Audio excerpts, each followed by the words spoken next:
యోహాను రాసిన సువార్త 10వ అధ్యాయము 27వ వచనం నుండి 30వ వచనం వరకు మనం చదువుకున్నాం. దీనిలో యేసు ప్రభు శిరధారిన దినాలలో ఆయన బోధించే బోధలో ఒక భాగం, నా గొర్రెలు నా స్వరం వింటాయి, నా గొర్రెలను నేను ఎరుగుదును, అవి నన్ను వెంబడించును. యేసుక్రీస్తు ప్రభు గొర్రెలు ఎవరు? ఆయనలో విశ్వాసం ఉంచి ఆయన వెంబడించేవారు ఆయన గొర్రెలు. ఆయన శిరధారే వచ్చి నువ్వు విన్నావు, ఆయన నీ కొరకు ప్రాణమించబడితో తిరిగి లేచడం విన్నావు. వినిన నీవు ఆయనలో విశ్వాసం ఉంచావు. ఆయనలో విశ్వాసం ఉంచడం వల్ల నీకు కలిగేది ఏంటో కూడా చనిపోయి లేచి యేసు ప్రభు గురించి విన్నప్పుడే విశ్వసించే నీకు కలగబోయే దాని గురించి కూడా విన్నావు. కాబట్టి ఆయన చనిపోయి లేచిన వినటం వల్ల ఏం ప్రయోజనం లేదు, కానీ ఆయన చనిపోయి లేచింది ఎందుకో కారణం ఏంటో కూడా నీవు బోధించబడ్డప్పుడు ఆ కారణాన్ని బట్టి విశ్వసించాల్సిన అవసరం నీకుందని గుర్తించి శిరధారే వచ్చి చనిపోయి లేచిన క్రీస్తు ఆయన నీ కొరకే శిరధారే వచ్చాడని, నిన్ను ప్రేమించి నీ కొరకు ప్రాణమించబడితో తిరిగి లేచాడని నువ్వు విశ్వసించావు. ఆయన విశ్వాసం వల్ల నువ్వు పాపక్షేమను పొందుతావని ఎరిగి విశ్వసించావు. నీవు రక్షించబడతావని ఎరిగి యేసుప్రభులో విశ్వాసం ఉంచావు. దేవునితో నీకు సహవాసం కలిగిద్దని ఎరిగి యేసుప్రభులో విశ్వాసం ఉంచావు. తల క్రిందులుగా ఉన్న నీ జీవితం సరిచేయబడదని ఎరిగి యేసుప్రభులో విశ్వాసం ఉంచావు. ఆయనలో విశ్వాసం ఉంచకపోతే నశించి నిత్యాగ్ని పాలవుతానని ఎరిగి నీ నశించక నిత్య జీవం పొందటానికి సమృద్ధిని ప్రవేశం దేవుని రాజ్యాలు కలిగి సదాకాలం మహిమల ప్రభుతో ఉంటానని ఎరిగి యేసు ప్రభువులో విశ్వాసం ఉంచావు. యేసు ప్రభువులో విశ్వాసం ఉంచి రక్షించబడ్డ నీవు యేసు ప్రభు గొర్రెవు. ఎవరెవని? ఆయన మేపు గొర్రెలము, ఆయన పాలించు ప్రజలము. ఆయన గొర్రెలు ఎవరో? ఆయన విశ్వాసం ఉంచిన వారు ఆయన గొర్రెలు. నా గొర్రెలను నేను ఎరుగుదును అంటే అర్థం, నా యందు విశ్వాసం ఉంచిన వారిని నేను ఎరుగుదును, నా యందు విశ్వాసం ఉంచని వారిని నేను ఎరుగుదును. ఆయనలో విశ్వాసం ఉంచిన శిష్యులతో ఏం చెప్పాడు తెలుసా? నేను ఎక్కడి నుంచి వచ్చాను అక్కడికి వెళ్ళిపోతాను, మీరు ఇప్పుడు అక్కడికి రాలేరు, ఆ తర్వాత వస్తారు. ప్రభా నువ్వు ఎక్కడికి వెళ్తున్నావు మాకు తెలియదే, ఆ మార్గం మీకు తెలియను, నేనే మార్గమును సత్యమును జీవనై ఉన్నాను, నా ద్వారానే మీ పరలోకానికి రావాల్సి ఉంటుంది తొరియొద్దకు. దేవునికి స్తోత్రం. ప్రభు చెప్పాడు, నీ వెళ్ళే చోటికి ఇప్పుడు రాలేరు, తర్వాత వస్తారు. నీ వెళ్ళే చోటికి మీరు వస్తారు. నీ పరలోకుడు వచ్చాను, పరలోకి వెళ్తున్నాను, ప్రస్తుతం మీరు రాలేరు. ఎందుకు? కొంతకాలం మీరు జీవించాల్సి ఉంది. మీకు నిర్ణయించిన కాలం అంతా, జీవితకాలం అంతా జీవించిన తర్వాత ఈ లోకాన్ని మరణం పేరుతో మీరు వదిలిపెట్టాల్సి వచ్చింది. ఆ సమయంలో మీరు నేను ఎక్కడికి వెళ్తున్నానో అక్కడికి వస్తారు, అప్పుడు వస్తారు అని తన యందు విశ్వాసం ఉంచిన గొర్రెలతో యేసుప్రభు చెప్పిన మాట. తన గొర్రెలను ఎరిగి గొర్రెలతో యేసుప్రభు చెప్పిన మాట. తన యందు విశ్వాసము ఉంచని వారిని తన గొర్రెలుగా ఆయన చెప్పలేదు. అటువంటి యూదులతో ప్రభు ఏం చెప్పాడు? నేను ఎక్కడి నుంచి వచ్చానో అక్కడికి వెళ్ళిపోతున్నాను, నేను వెళ్ళే చోటుకి మీరు రాలేరు, నేను పైనుండి వాడను, మీరు క్రిందుండి వారు, మీరు మీ పాపంలో నశించి క్రిందికి వెళ్ళిపోతారు అని చెప్పుకొచ్చాడు. క్రిందికి పోయే వారి గురించి యేసు ప్రభు మీరు క్రింది వారు అని చెప్పాడు. పైకి వెళ్ళే యేసు ప్రభు పైకి వచ్చేవారు ఎరిగి ఆ తర్వాత మీరు వస్తారని చెప్పాడు. తన గొర్రెలను ఎరుగును, తన గొర్రెలు కాని వారిని ఎరుగును. నా గొర్రెలు, నేను ఎరిగిన గొర్రెలు నా స్వరం వింటాయి. కాబట్టి వారు ఏం చేస్తారు? నన్ను వెంబడిస్తారు. ఆయన గొర్రెలు ఆయన వెంబడిస్తాయి. చూడండి దేవునికి స్తోత్రం. యేసు ప్రభువుల విశ్వాసం ఉంచిన మనము అనుదినం ఆయన వెంబడించేవారుగా ఉండాలి, ఆయన అనుసరించేవారుగా ఉండాలి. అంటే ఏ విధంగా? కేవలం ఆయన స్వరం వినటం వల్ల. దేవుని స్వరం వినకుండా నువ్వు దేవుని గొర్రె ఎట్లయితావు? ఇక్కడ యేసు ప్రభు చెప్పాడు, నా గొర్రెలకు ఉండే లక్షణం ఏంటంటే నా స్వరము వింటాయి. ఆయన స్వరం విననివి ఎట్లా గొర్రెలవుతాయి? దేవుడే నీకు ఆడిబుల్ వాయిస్ వినిపించవచ్చు. క్రీస్తుల విశ్వాసం ఉంచగా నీలో ఉండే పరిశుద్ధాత్మ దేవుడు మెలనైన స్వరం వినిపించవచ్చు. పరిశుద్ధాత్మ తన యందున నీ మనస్సాక్షిని ఉపయోగించి ఆయన స్వరం వినిపించవచ్చు. పరిశుద్ధాత్మ నింపబడి పరిశుద్ధాత్మ నడిపించబడుతుంది. నీవు ఆయన నడిపింపులో వాక్యం చదువుతుండగా ఆయన స్వరం వినిపించవచ్చు.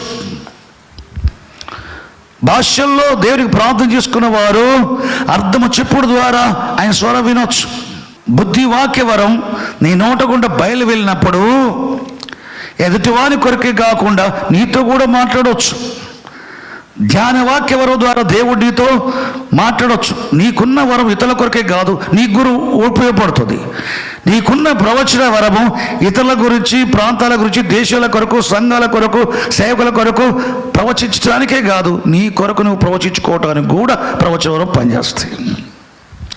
వరాల ద్వారా దేవుని స్వరం వస్తుంది. దేవుని వాక్య ద్వారా స్వరం వస్తుంది. నీ భార్య ద్వారా నీకు స్వరం వస్తుంది. నీ భర్త ద్వారా దేవుని స్వరం వస్తుంది. అబ్రహాముకి తన భార్య ద్వారా దేవుని స్వరం వచ్చింది. శారా చెబుతుంది, దాసి కుమారుడు వెళ్ళగొట్టము, సంవత్సరాలు కుమారుడితో దాసి కుమారుడు వారసయ్యున్నాడు. అబ్రహాం ఏడ్చాడు ఆ మాటకి. నీరుకైన ఇష్మాయేలు నా బడిలో, నా చేతుల్లో, నా సముఖంలో పెరిగిన వ్యక్తి టీనేజ్కి వచ్చిన ఈ పిల్లవాడిని వెళ్ళగొట్టమని చెప్తుంది. ఎట్లా వదిలిపెట్టాలని నేను ప్రేమించే కుమారుడు అనుకుంటున్నాను. దడి హో అబ్రామా, నీ భార్య శారా చెప్పే ప్రతి మాట విను. ఆమె ఏం చెప్పింది తెలుసా? నా చిత్తాన్ని తెలియజేసింది. నీకు ఎప్పుడో చెప్పాను కదా, పిల్లల కొరకు ప్రాణం చేస్తే నేను వచ్చి మాట్లాడినా. దమస్కెలియాదు నీ పెద్ద దాసుడికి వారసుడు కాదు, నీ ఆస్తికి కర్త కాదు. నీ గర్భవాసం పుట్టబోయేవాడే వారసుడు. దాసుడు వారసుడు కాడు, కుమారుడే వారసుడు. నీకు ఎప్పుడూ చెప్పాను కదా. ఆ రోజుల్లో శారాయి లాగుంది. ఆమెకు అర్థం కాక హాగరుతో పొమ్మని చెప్పిన ఆ మాట విన్నావు. ఇప్పుడు ఆమె శారాయి కాదు, శారా విశ్వాసి. ఆమె నా స్వరాన్ని గుర్తించును. ఆమె గుండా పలకబడ్డ మాట అది నా మాట. దేవునికి స్తోత్రం. ఇప్పుడు నీకు వచ్చిన నా స్వరం నీ భార్య ద్వారా వచ్చింది, విను అని చెప్పాడు. దేవునికి స్తోత్రం. మూర్ఖురాల వలె ప్రవర్తించి మూర్ఖపు సలహా ఇచ్చిన యోబు భార్యకు దేవుని స్వరం యోబు ద్వారా వచ్చింది. కాబట్టి భర్తలకు, భార్యలకు ఒకరి ద్వారా ఒకరు స్వరం వస్తుంది, పిల్లల ద్వారా స్వరం వస్తుంది. దేవునికి స్తోత్రం. ఒకప్పుడు మన సంఘంలో ఉండే వ్యక్తి ఇప్పుడు వేరే దేశంలో ఉంటుండే. ఆయన ఈ పరిచర్య ఆరంభంలో ఏ స్థలంలో సంఘారాధన స్టార్ట్ చేయాలా అని మేము ఆలోచిస్తున్నప్పుడు, ముగ్గురు కూర్చున్నప్పుడు పలానా కాడ టెంట్ వేసి పెట్టుకుందాం, ఆరాధన నడుపుదాం మొదట అన్న, లేకపోతే ఇక్కడైతే బాగుంటుందా అని ఆలోచిస్తున్నాం. ఆ వ్యక్తి ఏమన్నాడంటే, ఆడా ఏడా కంటే నా ఇంటి మీద టెంట్ వేసుకోవటం మంచిది అన్నాడు. ఆయన మాట్లాడేటప్పుడు ఆయన చెప్పినందుకు టెంట్ వేసడం, అక్కడ ఆరాధన ప్రారంభించడం జరగలే. ఆయన మాట్లాడుతున్నప్పుడు దేవుడు ఈయన నోటి ద్వారా పలికాడన్న గ్రహింపు నాకు ఇచ్చాడు. నేను డైరెక్ట్ ఆ విషయంలో గొర్రెల కాపరి యేసుప్రభు స్వరం నేను వినలేదు, కానీ ఒక విశ్వాసి ద్వారా కాపరి స్వరం నేను విన్నా. ఆయనకు తెలియదు ఆ విషయం. ఏదో ఒక మాట అనేసాడు అంతే, అది మామూలుగా అనేసాడే కానీ దేవుడు ఆ మాట ద్వారా నాతో మాట్లాడాడు. నాకు తెలిసి చలో పలానా ఇంటి మీద టెంట్ వేయండి, సండే అక్కడే ఆరాధన అని చెప్పాం. ఈ స్థలానికి వచ్చేంతవరకు అక్కడ ఆరాధన జరిపాం. దేవుని స్తోత్రం. అది ఆయన స్వరం వ్యక్తి ద్వారా వచ్చింది. దేవునికి స్తోత్రం. దీర్ఘకల్లో కాక క్రొత్త నిబంధన కాలంలో స్పష్టంగా ఆయన గొర్రెల మీద మనం ఎరగాల్సింది ఏంటంటే, క్రీస్తులో విశ్వాసం నుంచి రక్షించబడ్డ మనలో పరిశుద్ధాత్ముడు ఉన్నాడు. తిరిగి జన్మించే ప్రతి వ్యక్తిలో, రక్షణ పొందిన ప్రతి వ్యక్తిలో పరిశుద్ధాత్ముడు ఉంటాడు. అయినా పరిశుద్ధాత్మ బాప్తిసం అనేది వేరు. నువ్వు పరిశుద్ధాత్మ బాప్తిసం పొందిన వాడవై పరిశుద్ధాత్మ పూడైనప్పుడు నీ సొంత ఆత్మ పరిశుద్ధాత్మ యొక్క స్వరం వింటుంది. పరిశుద్ధాత్మ స్వరం నీ సొంత ఆత్మ వింటుంది. చూడండి, దేనికి స్తోత్రం. దానికి నానా విధాలు ఉన్నాయి. పరిశుద్ధాత్మ దేవుడు నీ ఆత్మతో మాట్లాడటం, కృపావరములను ఆధారం చేసుకొని నీ ఆత్మతో మాట్లాడటం, బయలుపరచడం ఇవన్నీ జరుగుతాయి. దేనికి స్తోత్రం. సాధారణ రీతిలో కూడా నీలో ఉన్న పరిశుద్ధాత్మ దేవుడు ఆయన లేకుండా బైబిల్ చదువుకుంటే ఇందాక చెప్పినట్టుగా అదేమైంది తెలుసా? నీ జ్ఞాపకంలో, నీ జ్ఞాపశక్తిలో ఉంచబడింది మనసులో. దాన్ని జీవితానికి అన్వయించుకోవడానికి సాధ్యం కాదు. నువ్వు నేర్చుకున్న వాక్యం బాగా మాట్లాడుతావు, బట్టి ప్రాక్టికల్గా నీ జీవితంలో కనబడదు. రక్షించబడ్డ వ్యక్తిలో పరిశుద్ధాత్ముడు బోధించబడ్డప్పుడు అది నిల్వ చేయబడుద్ది. పరిశుద్ధాత్మ వల్ల హితవాక్యములు అన్నీ కూడా దీంట్లో నిల్వ చేయబడతాయి, నీ ఆత్మలో రాయబడతాయి. దేనికి స్తోత్రం. ఇది నీ జీవితంలో ప్రాక్టికల్గా వస్తుంది. నువ్వు నేర్చుకున్న వాక్యం, నీలో నిల్వ చేయబడ్డ వాక్యం నీ జీవితంలో ప్రతి సంఘటనలో కనబడుద్ది. నీ కుటుంబ జీవితంలో కుటుంబాలకు సంబంధించిన వాక్యం కనబడుద్ది. తల్లిదండ్రులుగా మీ పిల్లల విషయంలో తల్లిదండ్రులుగా వాక్యం ఏం చెప్తుందో ఆ సంఘటనలో వాక్యం కనబడుద్ది ప్రాక్టికల్గా మీలో. దేనికి స్తోత్రం. పాఠ్య పుస్తకాలు విద్యార్థి చదువుకొని నేర్చుకొని మనసులో ఉండి జ్ఞాపకం, క్వశ్చన్ చూడగానే ఆన్సర్ జ్ఞాపకానికి వస్తే రాసేటట్టుగా కాదు. దేనికి స్తోత్రం. సహజ జ్ఞాపక శక్తిని బట్టి, జ్ఞానాన్ని బట్టి కాదు. విశ్వాసగాని హృదయంలో నివసించే పరిశుద్ధాత్ముడు, దేనికి స్తోత్రం, దీని యొక్క వాక్యాన్ని నీ ఆత్మలో నాటి జీర్ణింపజేస్తాడు, నీ ఆత్మలు నిల్వ చేస్తాడు. నీలో ఉండే పరిశుద్ధాత్మ దేవుడు ప్రతి విషయంలో కూడా నీలో ఉన్న వాక్యాన్ని తీసుకొని ఉపయోగింపజేసి, అన్వయింపజేసి నేను ఫలింపజేస్తాడు. నీలో ఆయన మహిమపరచబడతాడు. తండ్రి దేవునికి స్తోత్రం, దేని మహిమకలుగాక. చూడండి, చాలామంది వాక్యం చదువుతూ దేవుడు ఈ వాక్యంతో మాట్లాడాడని చెప్తాడు. నిజమే, వాక్యంతో మాట్లాడతారు. మన జీవితాల్లో బాధ పెట్టేవారు ఉంటారు, మాటలతో బాధ పెట్టేవారు ఉంటారు, క్రియతో బాధ పెట్టేవారు ఉంటారు, నష్టం ప్రయత్నం చేసేవారు ఉంటారు. కేవలం వాళ్ళ సాతాను బంధకాల్లో ఉండి సాతానుకు దేవుని ప్రజల పట్ల ఎట్లా అసూయ ఉంటుందో వాళ్ళకు కూడా అసూయ ఉంటుంది. నిర్నిమిత్తంగా ద్వేషిస్తారు చూడు, నిర్నిమిత్తంగా అసూయపడతారు చూడు, వారికి ఉన్నది అక్షరాల సాతాను యొక్క స్వభావం. వారి తండ్రి యొక్క అపవాది యొక్క స్వభావాన్ని అనుసరించి వారు జీవిస్తారు. మనం మా తండ్రి యొక్క పరలోక తండ్రి యొక్క దేవుని స్వభావాన్ని అనుసరించి మనం జీవిస్తాం. కీడుకు ప్రతి కీడు చేయము, దూషకు ప్రతి దూష చేయము, దీవిస్తాం. కానీ సాతాను స్వభావం ఉన్న మనుషులు ఏం చేస్తారు? ఎదుటివాడు కీడు చేయకుండా వీరు కీడు చేయ ప్రయత్నం చేస్తారు, ఎదుటివాడు దూషించకుండా వీరు దూషణ చేస్తాడు. కానీ విశ్వాసి దాన్ని ప్రదూషణ చేయడు. దానికి ఏమొస్తుందట? దీవెన వస్తుంది. ఎందుకు? మనం ఆశీర్వాదములకు వారసులు కాబట్టి పిలువబడ్డాం కనుక ఈ ఆశీర్వాదంలో క్రమక్రమంగా మీరు అభివృద్ధి పొందటానికి దూషణకు ప్రదూషణ చేస్తే తిరోగతి పడతావు. కీడుకు ప్రతికీడు చేస్తే నువ్వు తిరోగతి పడతావు. తిరోగతి పడటం అనేది దేవుని చిత్తం కాదు. మనం క్రమక్రమంగా పైకి పోతూనే ఉండాలి. దేవునికి స్తోత్రం. పరలోకానికి పోయేంతవరకు పైకే, ముందు చూపే, వెనక చూపు లేదు. ఇక లోతుబారేలాగా ముందు చూపే, లోతుబారికి వెనక చూపు. తిరోగతి, వెనక చూపు గల వారికి తిరోగతి, ముందు చూపు గల వారికి పురోగతి. మన పురోగతి కావాలి కానీ తిరోగతి కాదు. దేవుడు మనల్ని ఏర్పరచుకుంది పురోగతి కోసం, అధోగతి కాదు, తిరోగతి కాదు, ఏ గతి కాదు, పురోగతి. దేనికి స్తోత్రం, దీర్ఘమైకలుగాక. చూడండి, ఆయన స్వరం వింటాం మనం నేర్చుకోవాలా. దేనికి స్తోత్రం, దీర్ఘమైకలుగాక. అపోస్తలుడు పౌలు చెప్తాడు తన పత్రికలో ఎప్పుడు కూడా, నేను దేవుని ఏట మనుషుల ఏట తప్పిదము చేయకుండా నిర్దోషమైన జీవితం జీవించడానికి కారణం ఏంటంటే పరిశుద్ధాత్మ యందు నా మనస్సాక్షి నాకు సాక్ష్యం ఇస్తున్నది.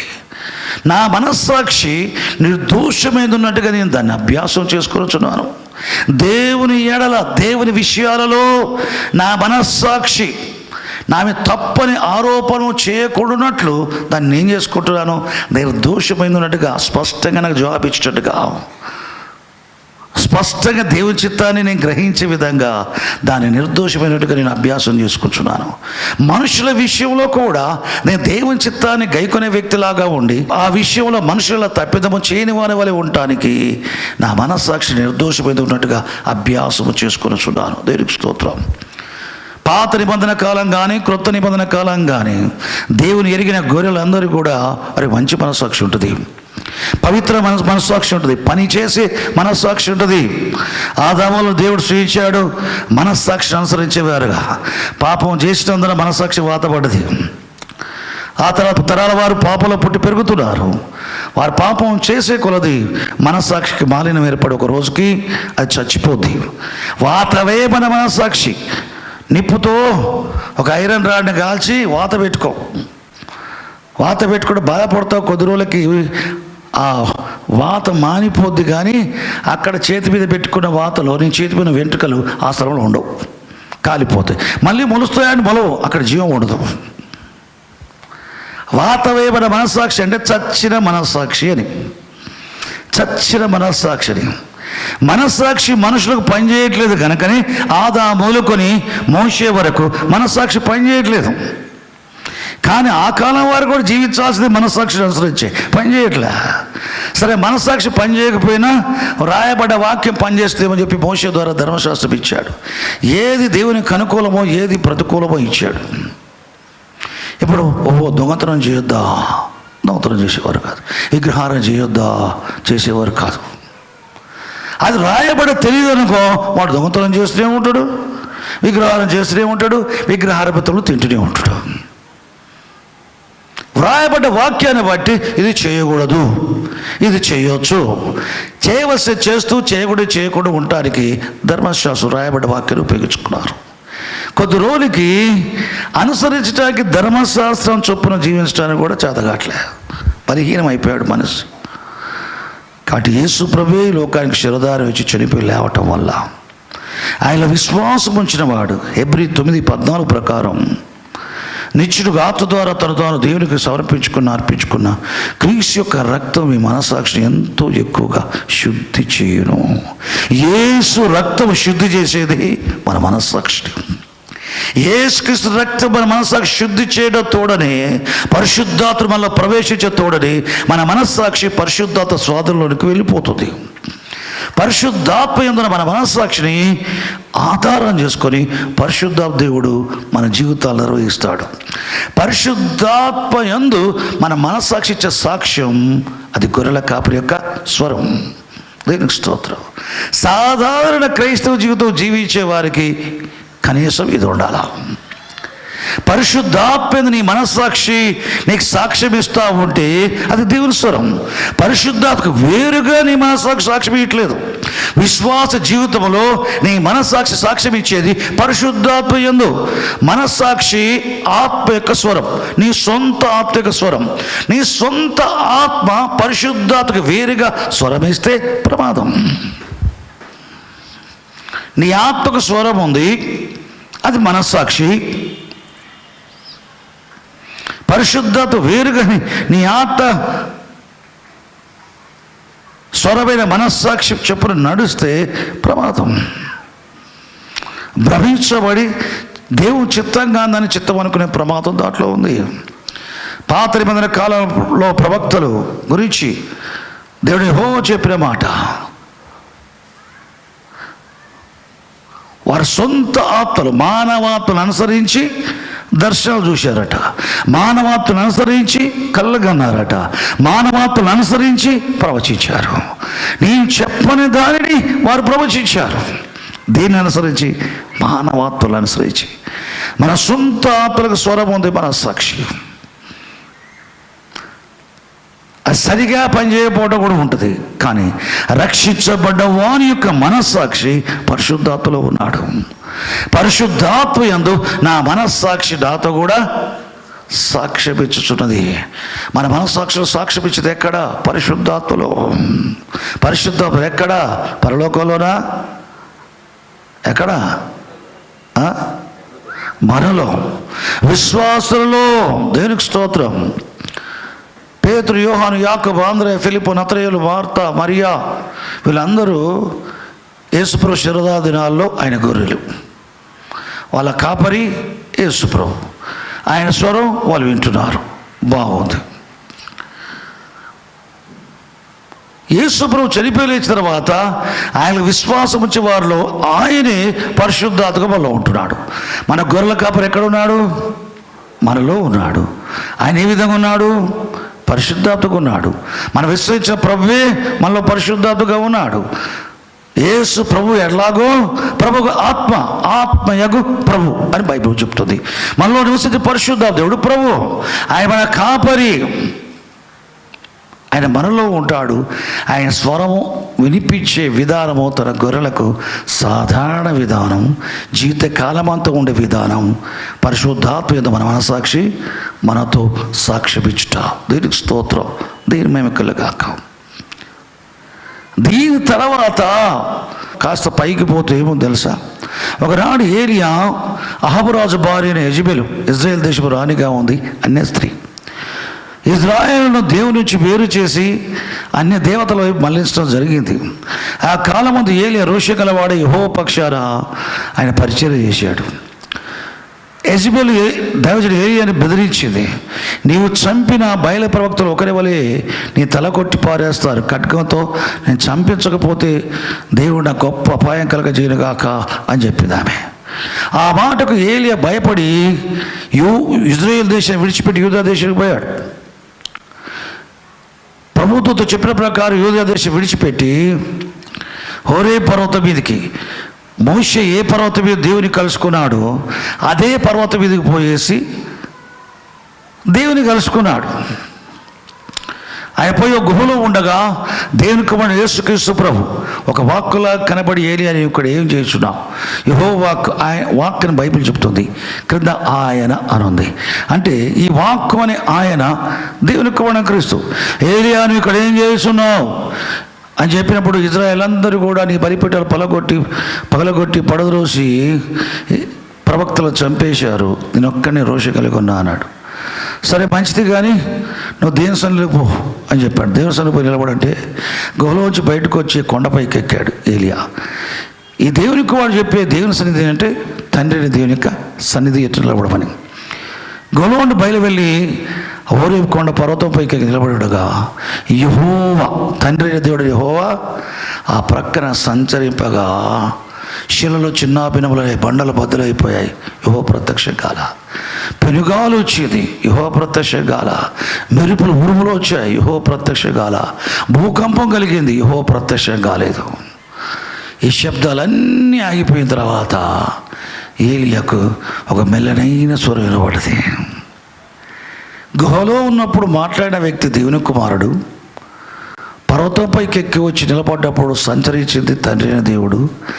ఆయన సంచరించగా వచ్చినవన్నీ కూడా బండలు బద్దలు కావటం, కొండలు కదలటం, భూకంపాలు రావటం, పెనుగాలు రావటం, మెరుపులు ధ్వనులు రావటం, ఇవి జరిగింది. కానీ స్వరాలు ఏమి వినపడలే. తర్వాత ఈ శబ్దాలన్నీ ఆగిపోయిన తర్వాత మెలనైన స్వరం విన్నాడు. ఈ స్వరం పరిశుద్ధాత్మదే. దేనికి స్తోత్రం. పరిశుద్ధాత్మక స్వరం దేనికి స్తోత్రం. పరిశుద్ధాత్మ యందు మనస్సాక్షి సాక్ష్యమీయటం వేరు, పరిశుద్ధాత్మ స్వరం నీ సొంత ఆత్మ వినటం వేరు. ముఖ్యంగా పరలోకంలో యేసు ప్రభు రెండవసారి రాబోయే దినాల్లో సంఘం, భూమి మీద ఉన్న సంఘం యొక్క అనుభవం ఏంటంటే ఆత్మ చెప్పు మాట సంఘాలు వింటాయి. దేనికి స్తోత్రం. కాబట్టి అది ఎఫెసీ సంఘమా, స్మరణ సంఘమా, తూతెర సంఘమా, సార్దీస్ సంఘమా, లవోదికయ సంఘమా, ఫిలదెల్ఫియా సంఘమా, పెర్గమో సంఘమా, 7 సంఘాల వరకు రాస్తూ చివరికి చెప్పే మాట, ఆత్మ చెప్పుచున్న మాట చెవుగలవాడు సంఘములతో ఆత్మ చెప్పుచున్న మాట. ఆత్మ ఎవరితో చెప్తారట? ఆత్మ ఎవరు చెప్తారట? ప్రభు స్వరం ఎవరు వింటారట? గొర్రెలు. ప్రభుకి ఆత్మస్వరం ఎవరు వింటారు? గొర్రెలైన సంఘం. ఈ చివరి దినాలలో 7 సంఘాలకు రాశాడు కదా, సంఘములతో ఆత్మ చెప్పు మాట చెవి గలవాడు వినుగాక అన్నాడు. ఆత్మస్వరం వినటానికి ఏలియాకు చెవి ఉంది. ఎలీషా కాలం అంతటా కూడా యేసు ప్రభు వచ్చి చెప్పడమో, దూత వచ్చి చెప్పడమో, పరలోకం పోయి దేవుని స్వరం ఈగా జరిగింది. ఎలీషా జీవితం అంతటా కూడా పరిశుద్ధాత్మక స్వరం వినటం వల్లనే ఆయన జీవించాడు, పరిచయం చేశాడు, ఇతరులు మేలు చేశాడు, అద్భుతాలతో ఆ ప్రాంత ప్రజలకు మేలు చేశాడు. కాపాడటంలో, పోషించడంలో, వారి జీవితాల, దేశాన్ని, రాజ్యాన్ని నిర్వహించడంలో కూడా ఉపయోగపడ్డాడు. ఎలీషా ఏలియాకున్న ఆత్మలో రెట్టిపాత అభిషేకం ఉంది. దేవుని ఆత్మస్వరం సులభంగా వింటడం. నీలో నివసించే పరిశుద్ధాత్మ యొక్క పరిమాణాన్ని బట్టి ఆయన స్వరం వింట సాధ్యమే. మలాకి గ్రంథం 2వ అధ్యాయం 14-15 వచనాలు చూస్తే, భార్యను విడిచిపెట్టే భర్తలతో ప్రభు మాట్లాడుతూ ఏమన్నాడు? మీ పెళ్లి భార్యల విషయంలో మీరు విడిచిపెట్టి వారికి అన్యాయం చేస్తే వారి పక్షాన మీకు విరోధన అవుతాను. పెళ్లి భార్యలను విడిచిపెట్టేవారు వారిలో కొద్దిగానైనా దేవుని ఆత్మ ఉంటే ఆ విధంగా చేయరని చెప్పుకొచ్చాడు. కొద్దిగానైనా దైవాత్మ పొందిన వారు ఆ విధంగా చేయరాడు. కొద్దిగానైనా దేవుని ఆత్మ పొందటం. నువ్వు కొద్దిగా దేవుని ఆత్మ పొంటే కొద్దిగా దేవుని ఆత్మతో నడిపించబడతావు. కొద్దిగా నీ మనస్సాక్షి నీ పరిశుద్ధాలు సాక్ష్యం ఇస్తుంది. కొద్దిగా నువ్వు దేవుని ఆత్మస్వరం వింటావు. కొద్దిగా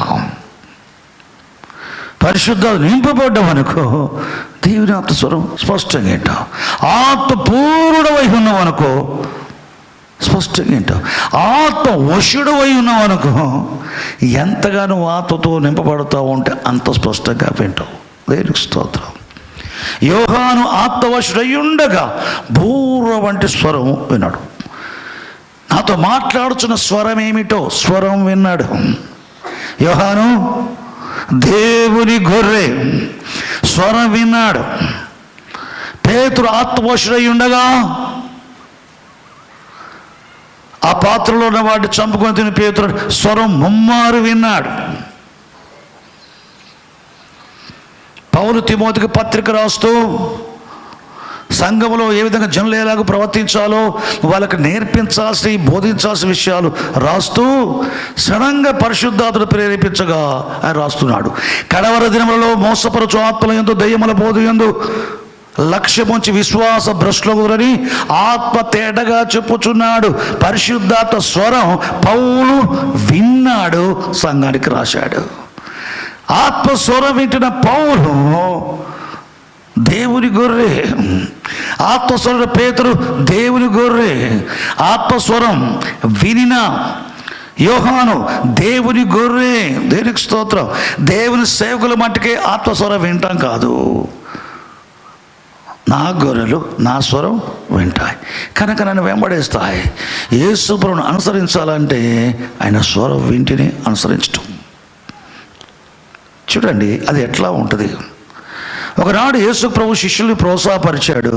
నాకు ముందుగా అందరికి వెళ్ళండి అని ధోనిని వారిని ఎక్కించి పంపించాడు. వారు ధోనిలో ప్రయాణం చేస్తున్నారు. రాత్రి వేళ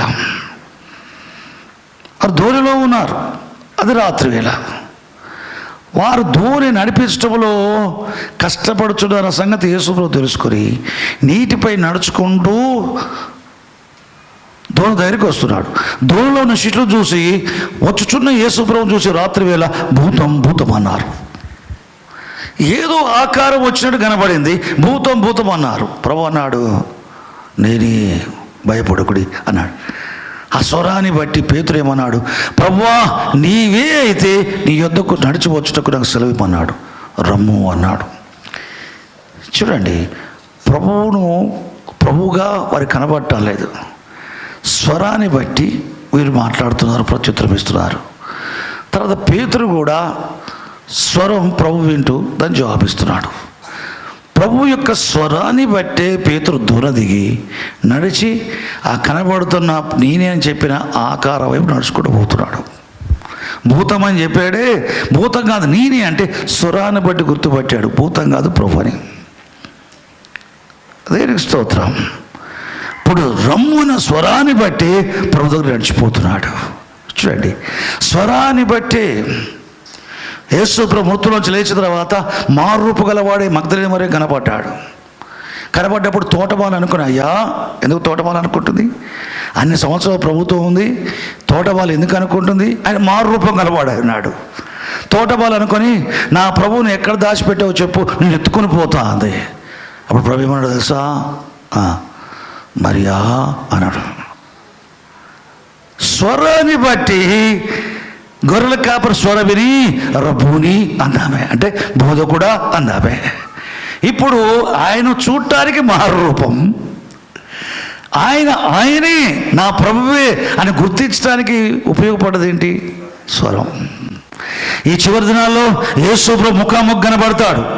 ఆశ్చర్యమే లేదు. ప్రభు దూతలు ముఖాముఖి కనబడతారు, ఆశ్చర్యమే లేదు.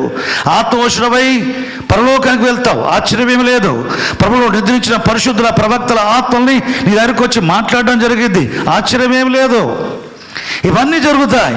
కానీ మనం నేర్చుకోవాల్సిన విషయం ఏంటంటే, ఆయన కనబడకపోయినా ఆయన స్వరం వినపడుతుంది. కాబట్టి సంఘములతో ఆయన కనబడి చెప్పుచున్న మాట చెవులుగా వినగాక అని చెప్పలా. ఏం చెప్పాడు? సంఘములతో ఆత్మ చెప్పుచున్న మాట చెవు గలవాడు వినుగాక. ఇక్కడ ఏంటి? స్వరం వినబడాలి, మనం వినాలి. దేవుని ఆత్మస్వరం మనకు వినబడాలి, మనం వినాలి. దేవుని ఆత్మస్వరం అనేది వాగ్దానం. చూడండి, దేవునికి స్తోత్రం. నా గొర్రెలు, నాలోని విశ్వాసం వల్ల రక్షించబడ్డ నా కుమార్తెలు, నేను పాలించు ప్రజలు, నేను మేపు గొర్రెలు నా స్వరం వింటాయి. ఆయన స్వరం వినకపోతే ఆయన జీవితంలో వెంబడించడం అనేది సరిగ్గా ఉండదు, ట్రాక్ తప్పిపోతావు. ఆయన స్వరం వినటం తప్పిపోతే ఆయనకి ఇష్టంగాన్ని చేస్తావు, ఇష్టంగాన్ని అనుసరిస్తావు. ఆయన స్వరం వినటానికి అలవాటు పడి ఆయన స్వరం విని అనుభవంలో నీ జీవితాన్ని కట్టుకుంటా ఉంటే దేవునికి స్తోత్రం. ఆయన స్వరం మనకు దొరుకుతలేదు, ఆయన వాక్కు మనకు లేదు అన్నప్పుడు ఇట్లాంటి జరుగుతాయి. నా గొర్రెలు నా స్వరం వింటాయి కనుక వెంబడిస్తాయి. ఆయన వెంబడించేవారుగా ఉండాలి. యేసు ప్రభు వచ్చేంత వరకు లేక శారీరకంగా మనము నిద్రించేంత వరకు కూడా ఆయన స్వరం వినేవారుగా ఉన్నట్లయితే ఆయన వెంబడించేవారుగా ఉంటాం. తుదమట్టుకు ఆయన వెంబడించేవాడుగా ఉండాలి అంటే తుదమట్టుకు ఆయన స్వరం వినే అనుభవంలో మనం ఉండాలి. పిల్లలారా, దేవునికి స్తోత్రం.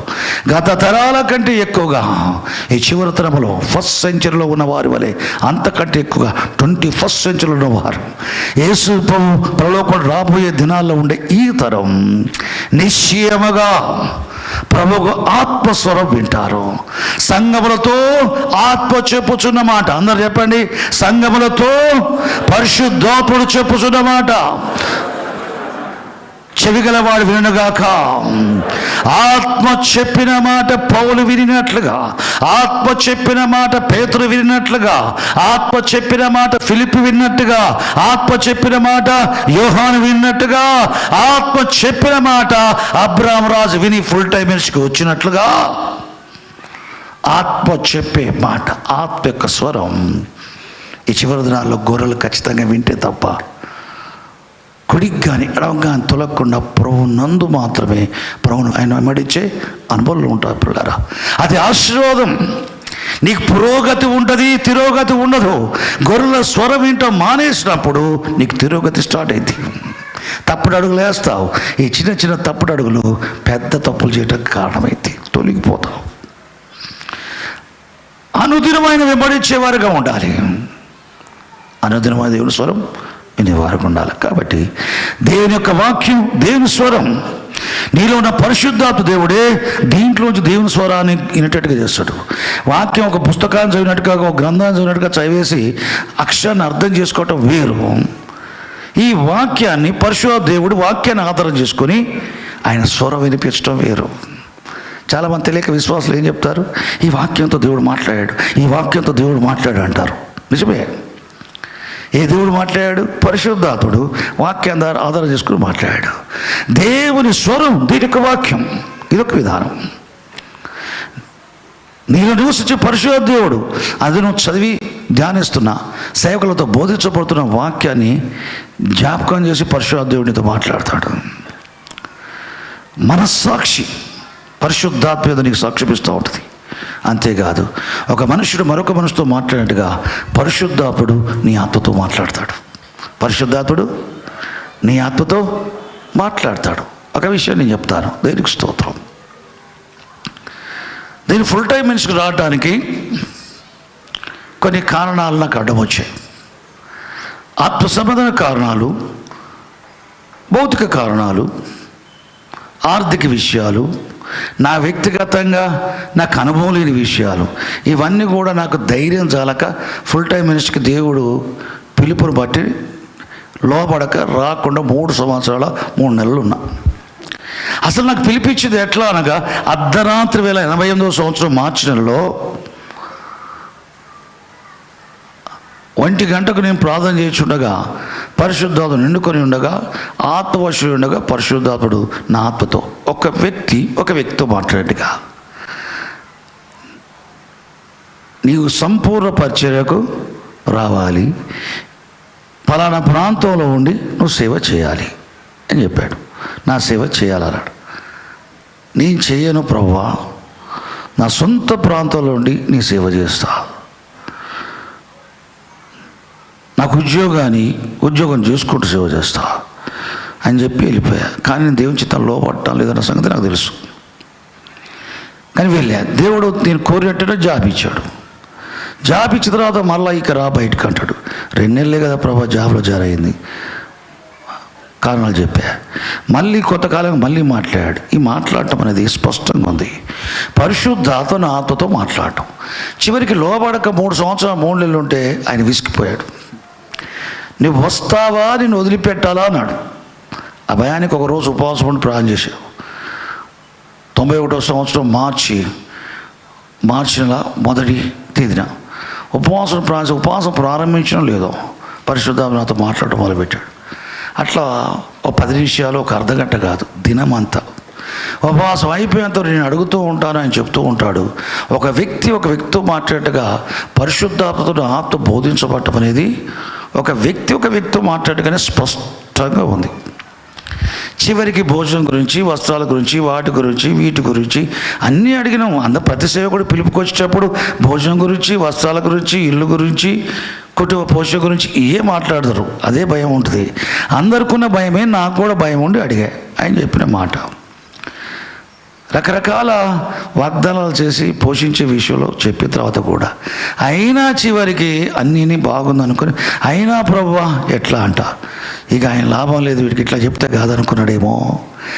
ఏలియను పోషిస్తా వెళ్ళు అన్నాడు అని చెప్పి ఏలియా ఎప్పుడైనా వంట చేసుకొని భోజనం చేసేడా అన్నాడు. అప్పటి వరకు అది పట్టించుకోలే ఏలియా పౌరుషంలో. అది చూసిన అట్లేం కనబడలేదు ప్రభువా, అట్లా పోషిస్తా. ఏలియా ఎప్పుడైనా వస్త్రాల విషయంలో ఆయన స్వతగా ఉదుక్కుని ఐరన్ చేసుకొని వేసుకున్నాడా?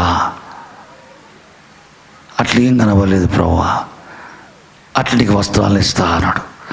అప్పుడు దాని అర్థం నేను అంతగా ఎక్కువ గ్రహించలేదు. కానీ మొత్తానికి ఒకటి అర్థమైంది ఏంటంటే ఏలియను పోషిస్తాడు అనేది నాకు అర్థమైంది. అర్థమైన తర్వాత నేను వచ్చిన తర్వాత రేపు జూన్ 21 వస్తే సరిగ్గా నేను సంపూర్ణ పరిచయకు వచ్చి 30 సంవత్సరాలు. 30 సంవత్సరాలు ఆనాడు పరిశుద్ధాత్మ ఆత్మతో చెప్పిన మాట, నేను పోషిస్తా, నీకు వస్త్రాలను ఇస్తా అన్న మాట నెరవేర్చాడా లేదా మీ కళ్ళ ఎదుట? నెరవేర్చాడు. కానీ అంతవరకే నేను అర్థం చేసుకున్నా.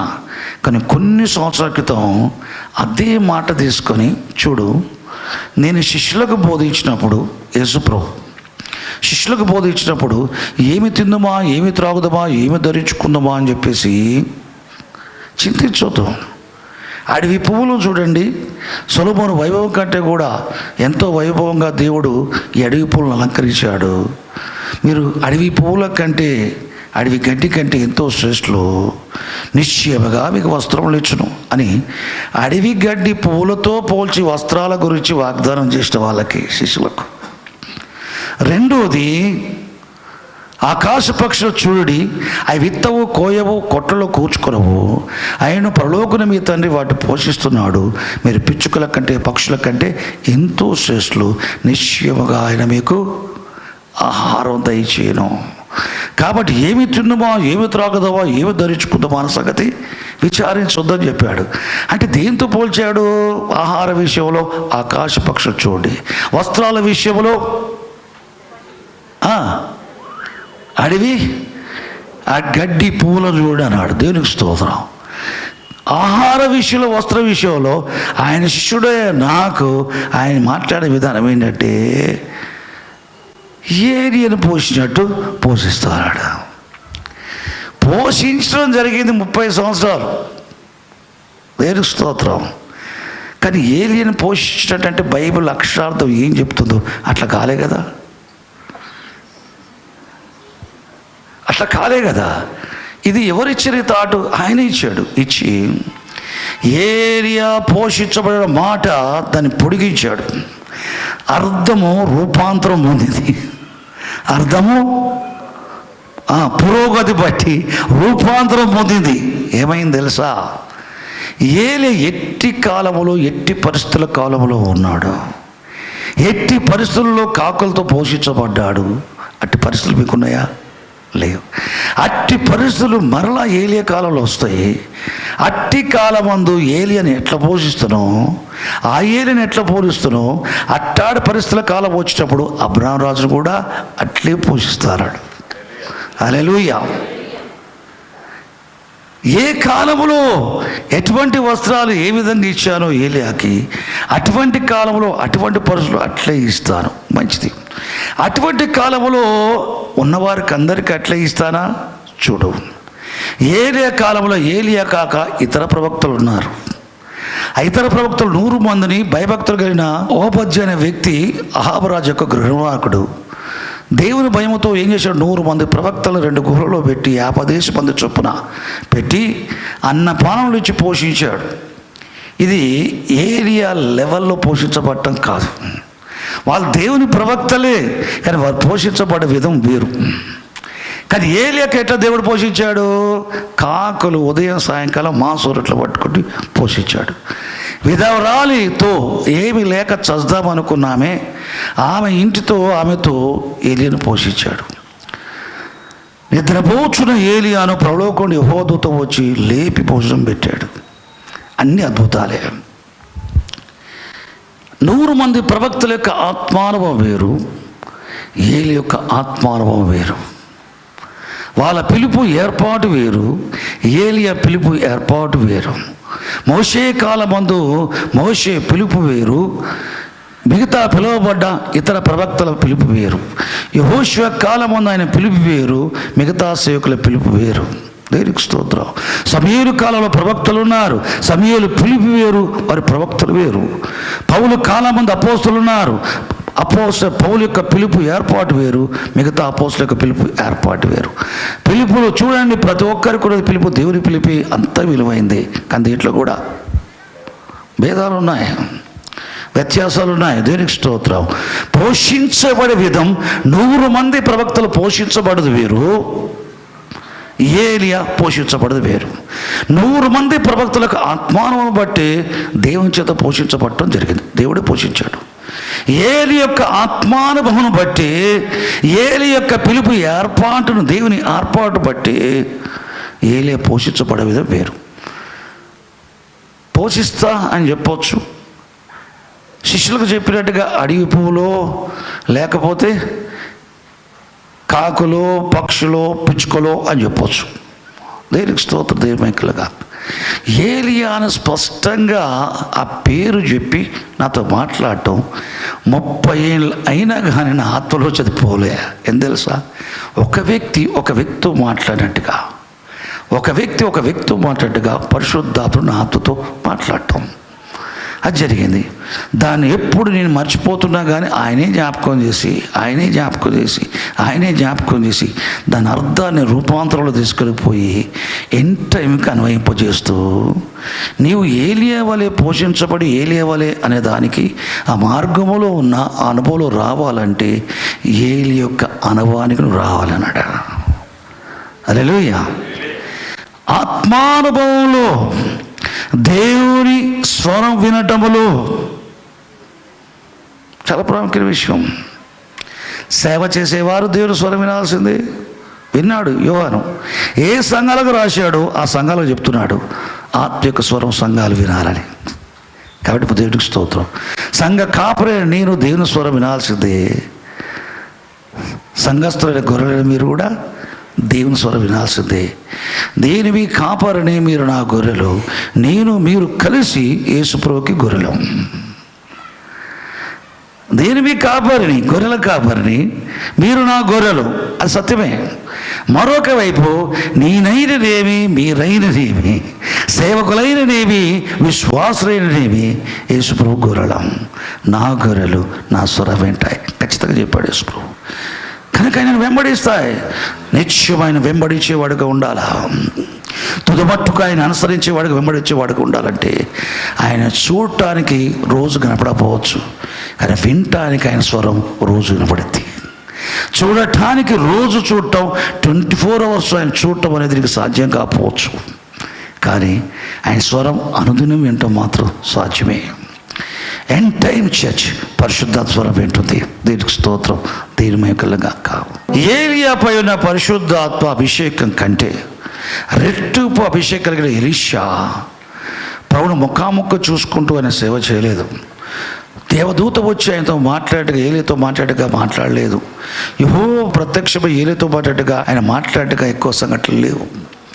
ఎలీషా జీవితంలో కనబడదు ఏంటయ్యా అంటే, తాను నింపబడిన పరిశుద్ధాత్మ, ఏలియాపైన ఆత్మ కంటే రెట్టింపు ఆత్మను పొందిన ఆ వ్యక్తి అంతరంగంలో పరిశుద్ధాత్మ దేవుడు తన ఆత్మతో చెప్పే మాట స్పష్టంగా విని యెహోవా సెలవిచ్చుడు ఏమని అంటుడు. ఈయనకు సెలవిచ్చిన యెహోవా ఎవరంటే ఆయన నివసించే పరిశుద్ధాత్ముడు. తండ్రి దేవుడైన యెహోవా, దేవుని కుమారుడు యేసుక్రీస్తు కూడా పాత్ర కాలంలో యెహోవా అనబడ్డాడు, పరిశుద్ధాత్ముడు కూడా యెహోవా అనబడ్డాడు. ఎక్కడ ఈ ముగ్గురులో ఏ యెహోవా పనిచేశాడో అది పరిశుద్ధాత్మ ద్వారా తెలుసుకోవాల్సి ఉంటుంది. దేవుని కృపని నేను తెలుసుకున్నాం, కొన్నిసార్లు మీకు బోధించాను, మంచి దేవునికి స్తోత్రం. ఇక్కడ ఎలీషా యెహోవా సెలవిచ్చిన ప్రకారం అంటాడు. యెహోవా సెలవిచ్చినది ఏమనగా, మీరు తినగా మిగులునని యెహోవా సెలవిస్తున్నాడు, మీరు తినగా మిగులునని యెహోవా సెలవిస్తున్నాడు అని చెప్తాడు. యెహోవా సెలవిచ్చినది ఏమనగా, ఆకాశం నుండి గాలి రాకపోయినా వర్షం కురవకపోయినా గోతులు తవ్వుతూ నీళ్లు పడతాయి. ఈయనకి సెలవిచ్చిన యెహోవా ఎవరు? అక్కడ వీణ వాయిస్తూ ఉంటే యెహోవా స్థాయి మీదకి వచ్చి పరిశుద్ధాత్మ రాగానే పరిశుద్ధాత్మ వల్ల ఆయన బలుకుతూ ఉన్నాడు. యెహోవా సెలవిచ్చింది వరక, పరిశుద్ధాత్మ సెలవిచ్చింది వరక, యెహోవా సెలవిచ్చింది వరక. ఈయన జీవితకాలం అంతా తన జీవితంలోనూ, తన కనగించబడిన శిష్యుల జీవితంలోనూ, ఆ దేశం యొక్క ప్రయోజన నిమిత్తం ఆయన పరిశుద్ధాత్మ నడిపింపులో పరిశుద్ధాత్మ స్వరం విని పరిచయం చేశాడు. దేవునికి స్తోత్రం. క్రొత్త నిబంధన సంఘం కూడా అంతే. పరిశుద్ధాత్మ నింపబడ్డవారమై పరిశుద్ధాత్మ నడిపింపులో నీ సొంత ఆత్మ నేను నివసించే పరిశుద్ధాత్మ స్వరం వినాలి. మెలలైన స్వరం, ఏలియా విన మెలలైన స్వరం, అనుదినం ఎలీషా విని మెలలైన స్వరం, అపోస్తులు విన్న మెల్లనైన పరిశుద్ధాత్మ స్వరం, ప్రవక్తలు వినే పరిశుద్ధాత్మ స్వరం గొర్రెలు కూడా వినొచ్చు. సాధారణ విశ్వాసం కూడా పరిశుద్ధాత్మ నింపబడ్డవారై దేవుని ఆత్మస్వరం వినొచ్చు. సంగములతో ఆత్మ చెప్పు మాట, సంగములతో ఆత్మ చెప్పు మాట. దేవునికి స్తోత్రం. నీ సేవకం ద్వారా కూడా ఆత్మస్వరం వస్తుంది, గొర్రెల కాపరి స్వరం వస్తుంది. దేవునికి స్తోత్రం. వ్యక్తిగతంగా దేవుని స్వరం వినటానికి మన జీవితాలు అలవాటు పడాలి. అప్పుడు వెనకంజ వేయం, ఆగిపోక సాగిపోతాం, ఆయన్ని అనుసరిస్తాం. తుదమట్టుకు మన జీవితాలు ధన్యములవుతాయి. అట్టి కృప క్రీస్తు చేసినందు ఆయన గొర్రెలమైన మనకందరికీ తండ్రి అనుగ్రహించును గాక. ఆమేన్, ఆమేన్. ప్రార్థన చేసుకుందాం. పరిశుద్ధమైన తండ్రి, పరలోకన మా ప్రభువా, నీకు స్తోత్ర ఘనత ప్రభావం చెల్లిస్తాం. నువ్వు మంచి దేవుడు, మహాదేవుడు తండ్రి. నీ కందృష్టి నాపై నిలిపావు, మాపై నిలిపావు ప్రభువా. వేలుకున్నట్లుగా నువ్వు బోధించదక స్తోత్రాలు చెల్లిస్తాం. అంతిమ దినాలు మేము ఉంటున్నాం, అపాయకర దినాలు మేము ఉంటున్నాం. ఇంతకంటే మరి ఎక్కువైన అపాయకరములు రాబోచున్నాయి ప్రభువా. ఈ దినముల యందు మాకు ప్రభువా నీకు స్తోత్రం. సంతోషం లేదా చెప్పబడే మానవ జాతి చెప్పబడే దినాల్లో మీకు రాబోచున్నాం ప్రభువా. ఈ కడవరి దినాలలో మా ప్రియ తండ్రి, మా నిరీక్షణ నీవే, మా విశ్వాసం నీవే, మా ప్రేమ నీవే, మా ఆధారం నీవే, మా ఆశ్రయం నీవే, మా పోషణ నీవే. మా ప్రియ తండ్రికి స్తోత్రాలు చేస్తా. నీ గొర్రెలమైన మేము ప్రభువా నీ స్వరం వినాలి, నీ మమ్మల్ని ఎరగాలి, నీ స్వరాన్ని అనుసరించి ప్రభా మిమ్మల్ని మేము వెంబడించాలి. అట్టి కృప మాకు దయచేయండి ప్రభువా. ప్రతి సంఘ విశ్వాసులకు దయచేయి, ప్రతి సేవకులకు దయచేయండి ప్రభువా. నీ సేవకులపై దృష్టి నిలిపి నీ స్వరం వినిపించు. యూహానికి వినిపించినట్టుగా, పౌలు పేతులకు వినిపించినట్టుగా, పేతురు మా ప్రభా స్టెఫెన్ ఫిలిప్లకు వినిపించినట్టుగా, ఎలీషాకు వినిపించినట్టుగా తండ్రి దేవానికి స్తోత్రం. సంఘాలన్నీ కూడా దేవుని ఆత్మస్వరం వింటానికి కృప చూపండి ప్రభువానికి స్తోత్రం. సంఘములతో ఆత్మ చెప్పే మాట విని అనుభవం సంఘాలన్నిటికీ దయచేయండి. మా అందరికి అనుదినం అనుగ్రహించండి. నీకు మహిమ ఘనత ప్రభావం చెల్లిస్తూ యేసుక్రీస్తు పేరిట ప్రార్థిస్తున్నాం పరమ తండ్రి. ఆమేన్, ఆమేన్. సువార్త సమయం, కృపకాల సందేశం, ఆ యేసు వాక్యం విశ్వాసికి నవజీవం. సువార్త సమయం.